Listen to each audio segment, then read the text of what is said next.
อัปเดตสภาพอากาศค่ำคืนนี้วันที่ 25 เมษายนได้พี่น้องฟังไปขณะนี้ 19 นาฬิกาเกือบ 20 นาฬิกาแล้วขณะนี้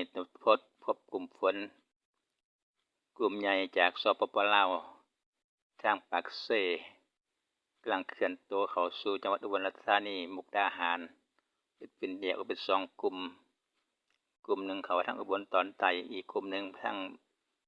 มุกดาหารอำนาจเจริญทางชานุมานคาดว่าจะตกบ่ดลบ่นานก็จะสลายไปฝนกำลังเคลื่อนเข้าสู่ภาคอีสานด้านตะวันออก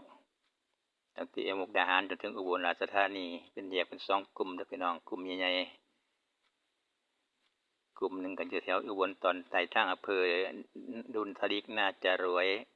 ทางพิบูลสุรินทร์กลุ่มหนึ่งก็ทางมุกดาหารกำลังเคลื่อนตัวเข้ามาเรื่อยๆเข้ามาทางภาคอีสานด้านตะวันออกก็มีฝนกลุ่มเล็กๆอยู่2กลุ่มเนี่ยพี่น้องส่วนใหญ่จะตกอยู่แถวเวียดนามตำยังดานังและสปป.ลาวบางพื้นที่ทางลาวใต้แต่ตอนนี้กำลังเคลื่อนเข้าทางจังหวัดอุบลและสองพี่น้องป้องไปจากปากเซ่เขาทางพิบูลสุรินทร์อุตริกน่าจะรวยกลุ่มฝนตกหนักพอสมควรอยู่สีส้มสีฟ้าสีเขียวกำลังเคลื่อนตัวเข้ามาประสิทธิ์ชายแดนประเทศไทยด้านตะวันออกพี่น้อง